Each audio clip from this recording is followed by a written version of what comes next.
이겨라! 이겨라! 우리 팀 이겨라! 와! 저 줄다리기 합니다. 어서 오세요. 줄다리기 누가 하실 거예요? 아, 줄다리기는 우리 민수 씨가 해야지. 아, 민수 씨, 뭐해? 줄다리기라고도 나가! 줄다리기! 아, 저는 요통이 심해서 못해요. 응원 열심히 할게요. 응원할게요. 응원한다고 좀 움직였더니, 아유, 그게 또 아프네. 아이고, 하이, 민수 씨, 요통이 그렇게 심해서 어떡하? 아이, 그 치료는 받고 있는 거야. 아이, 그럼요. 약도 먹고 있고요. 아니, 물리 치료도 받고 있어요. 아이, 그런데 왜 안 나? 치료법이 안 맞는 거 아니야? 아이, 민수 씨, 내가 그 옆에 그 김 부장님 있잖아. 그 부장님은 그 체외 충격파인가 그걸로 허리 좀 괜찮아진 것 같던데. 체외 충격파 치료요. 이 약도 지겨워. 잠깐 괜찮고 계속 아프더니 아유, 이거 뭔 진짜 체외 충격파 치료를 받아볼까? 오랫동안 물리치료와 약물치료를 병행했다고요. 네. 그런데 영 낫질 않네요. 아유, 그래서 체외 충격파 치료 한번 받아보려고 하는데요, 선생님. 환자분처럼 허리 통증이 오래 지속되고 있는 분들은 체외 충격파 치료가 효과가 좋습니다. 그럼 주사 치료랑 체외 충격파 치료 시작할게요. 선생님 잠시만요. 주사요? 아유, 주사 아프잖아요. 저 그냥 체외 충격파 치료부터 하면 안 될까요? 네, 그럼 체외 충격파 치료 먼저 하겠습니다. 만성 요통으로 다른 치료를 받다가 체외 충격파 치료를 시작한 남성의 사연이었습니다. 오늘 활기찬 클리닉에서는 체외 충격파 치료의 효과에 대해서 알아봅니다. 네, 여러분의 활력 넘치는 인생을 위해 활기찬 클리닉 함께 하시죠. 네, 오늘 활기찬 클리닉 시간에서는요. 체외 충격파 치료의 효과에 대해서 알아보겠습니다. 김민경 원장 모셨습니다. 원장님 반갑습니다. 반갑습니다. 안녕하세요. 원장님, 오늘은 또 체외 충격파 치료에 대해서 알아볼 텐데 체외 충격파 치료, 간간히 듣기는 했습니다만 정확한 치료가 뭔지는 모를 것 같아요. 설명해 주세요. 네, 어디가 아프시면은 병원에 가서 체외 충격파를 받아보신 분들도 있고 들어보신 분들도 많이 있으실 것 같은데요. 네. 일단 체외 충격파 치료라는 것은 몸 밖에서 에너지를 쏴주는 방식으로 고강도의 에너지인 충격파를 통증이 있는 부위에 집중시켜서 조직의 재생을 유도하고 통증을 회복시키는 치료법의 일종이라고 볼 수 있습니다. 네. 그래서 처음에는 이제 요로 결석을 깨기 위한 기술로 이게 처음 개발이 되었었는데 그 뒤에 이게 근골격계통의 질환에도 효과가 있다는 연구들이 이어지면서 지금까지 정형외과나 재활의학과, 통증학 영역에서 폭넓게 이용이 되고 있습니다. 그 앞선 사례처럼 주사 치료를 좀 원하지 않으시거나 아니면 약물 복용을 하는데 좀 어려움이 있으신 환자분들에게 체외 충격파 치료가 좋은 대안으로 자리 잡고 있습니다. 저는 체외 충격파 이름 자체가 너무 무서워요. 그죠? 네. 맞아요. 그리고 설명을 해주셨을 때 에너지를 쏜다 했잖아요. 네. 그 에너지도 또 어떤 에너지인지도 좀 궁금하기도 한데 이 체외 충격파를 왜 하는지, 그러니까 어떤 효과를 기대하고 이 치료법을 선택하고 사용하는지도 설명해 주시면 좋을 것 같습니다. 네, 일단 말씀드린 것처럼 충격파는 에너지의 일종입니다. 네. 그래서 우리가 피부과에 가시면 레이저 치료를 받을 때 초음파 에너지를 사용한 장비들을 쓰는데 그 피부과에서 쓰는 초음파보다도 훨씬 충격파가 강력한 에너지라고 생각하시면 됩니다. 얼마나 강한 거예요? 그래서 강하기 때문에 좀 통증이 사실 있긴 합니다. 그래서 아프군요. 에너지가 좀 큰데 네. 이 강력한 에너지인 충격파가 통증 부위에 들어가게 되면 생기는 효과는 크게 4가지 정도로 생각해 볼 수 있는데요. 네. 첫 번째는 가장 중요한 통증 완화 효과입니다. 그래서 충격파가 통증을 느끼는 신경세포를 좀 자극을 시켜서 우리가 통증에 대해서 느끼는 예민도를 낮춰줄 수가 있고 네. 그리고 통증을 유발시키는 물질을 감소시켜주는 효과도 있습니다.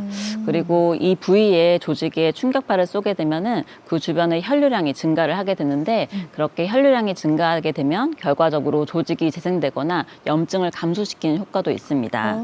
그리고 마지막으로 이 충격파는 주로 문제가 있는 힘줄이나 인대 부위를 자극을 시키게 되는데 그러면 주변의 힘줄이나 인대 같은 조직을 강화시킬 수도 있고 그리고 뭉치거나 유착된 근육 부위에 자극을 시키면 뭉친 근육을 풀어주는 효과도 있습니다.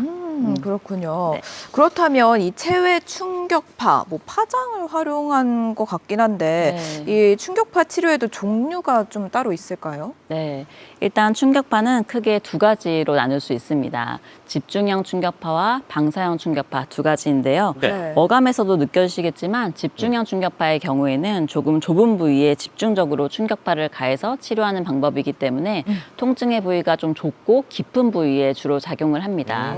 그래서 이제 면적이 좁은 힘줄이나 인대 같은 부위는 집중형 충격파를 많이 사용을 하게 되고 네. 그리고 우리가 석회가 있는 분들도 이 충격파 치료를 많이 받게 되는데 네. 석회 치료에도 집중형 충격파를 많이 사용합니다. 요로결석 같은 경우에 보죠. 네, 요로결석은 이제 요로결석이 있을 때고 그리고 우리가 힘줄에도 석회가 생기거든요. 그래요? 어깨에도 생기고 팔꿈치에도 생길 수 그렇죠, 있어서 그렇죠. 그런 석회 치료에도 사용을 네. 하게 됩니다. 네. 그리고 반대로 방사형 충격파의 경우에는 넓은 범위에 걸쳐서 충격파를 가하는 방법이기 때문에 조금 부위가 얕고 넓은 부위인 근육질환 치료에 효과적입니다. 그렇군요.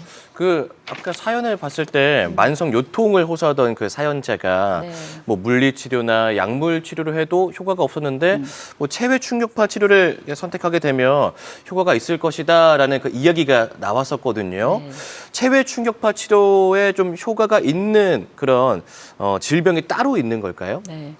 일단은 기본적으로 네. 체외 충격파는 모든 근골격 계통 질환 어느 부위든 다 사용은 하실 수 있습니다. 네. 네네. 근데 경험적으로 보면은 체외 충격파의 효과를 조금 더 잘 보는 질병들이 있기 때문에 그 오. 질병을 몇 가지 소개시켜드리면 좋을 것 같습니다. 좋아요. 네네.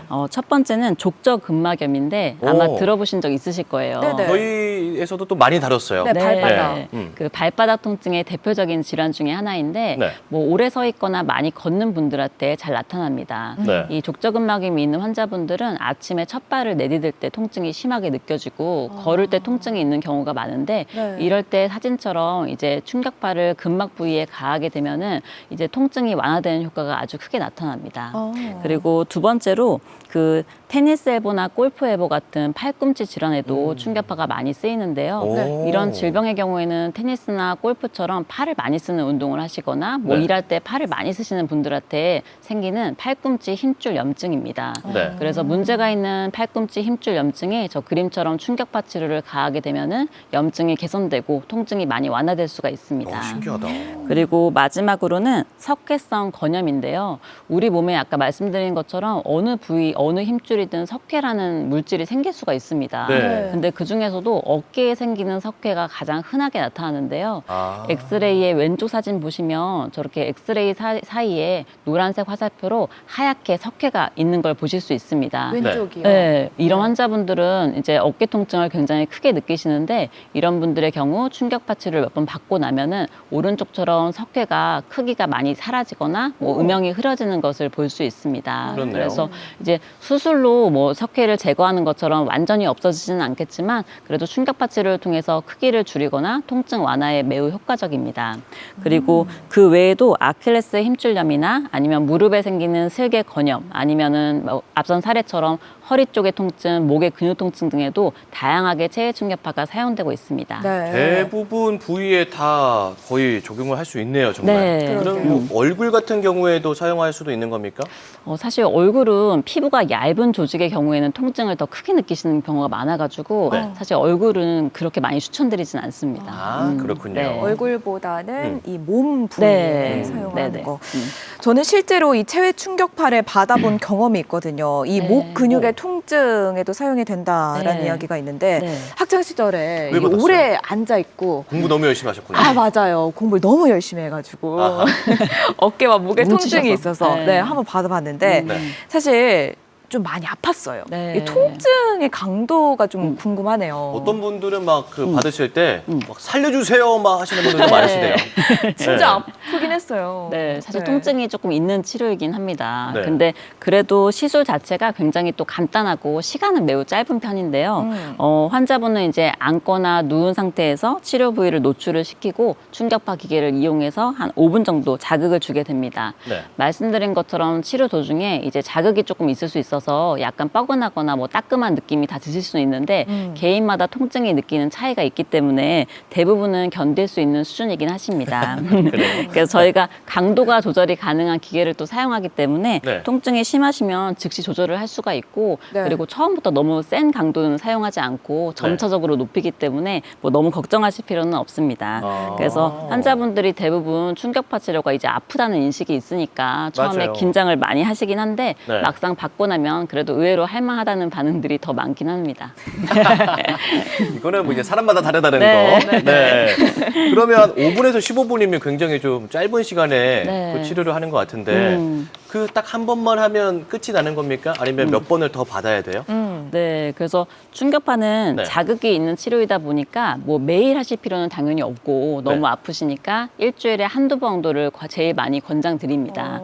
그리고 한 번 시작하면 연속으로 4번, 5번 정도는 받으시는 것을 추천드리는데 아. 그렇게 정도 받으셔야지 효과가 네. 나타나는 경우가 많기 때문입니다. 그렇군요. 근데 경우에 따라서 뭐 급성기의 통증, 예를 들어서 통증이 생긴 지 일주일도 안 드신 분들의 경우에는 네. 충격파를 한두 번만 받으셔도 효과가 나타나는 경우가 있기 때문에 네. 그런 경우에는 당연히 한두 번만으로도 충분하실 것 같고 네. 근데 대부분의 오시는 분들은 이제 통증이 한 달 이상 된 만성 통증이 많으시기 때문에 그런 분들의 경우에는 5번 정도를 받으셔야 효과를 느끼는 경우가 많습니다. 그리고 효과의 지속 기간은 개인차가 있기는 하지만 그래도 생활 습관을 개선하고 병행 치료를 잘 하신다면은 6개월 이상 통증 없이 지내시는 경우도 있습니다. 그렇군요. 근육이 많이 뭉쳐 있으면 뭉쳐 있을수록 이 통증이 더 심해지나요? 그렇죠. 느끼시는 분들이 많기 때문에 네. 그 자극이 있거나 아니면 내가 염증이 많거나 근육이 많이 뭉친 부위일수록 그 환자분들이 체해 충격파로 느끼는 통증이 크고 그리고 횟수를 거듭할수록 많이 나아지기 때문에 점점 느끼는 통증이 줄어들 수 있습니다. 그렇군요. 그렇다면 또 다른 치료와 병행해도 괜찮은지도 궁금한데요. 네, 말씀드린 것처럼 오히려 병행을 하시면 시너지 효과가 더 크게 나타날 수 있습니다. 예를 들어서 약물 치료나 도수 치료 아니면 스트레칭이나 근력 운동 같은 재활 치료랑 병행을 하시면 회복 속도와 재발 방지에 큰 도움이 될 수 있습니다.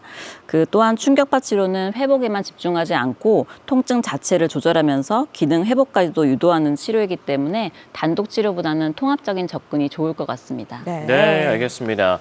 자, 그리고 마지막으로 강조하고 싶은 말씀 있으시면 남겨주시죠, 원장님. 네. 그 통증은 단순히 불편함이 아니라 삶의 질과 연결된 문제입니다. 그런데도 이제 많은 분들이 시간이 지나면 괜찮아지겠지 하고 참고 계시는 경우가 많은데 이렇게 방치된 통증이 만성화되면 회복을 하기도 훨씬 더 어렵습니다. 그래서 제가 오늘 말씀드린 충격파 치료는 약물에 의존하지 않고 비교적 간단하게 치료할 수 있는 방법이기 때문에 만약에 지속되는 통증이 있으시다면 체외 충격파 치료에 대해서 전문의와 상담을 꼭 해보시기 바랍니다. 네, 오늘 활기찬 클리닉 체외 충격파 치료의 효과에 대해서 알아봤습니다. 도움 말씀 주신 김민경 원장님 고맙습니다. 고맙습니다. 감사합니다.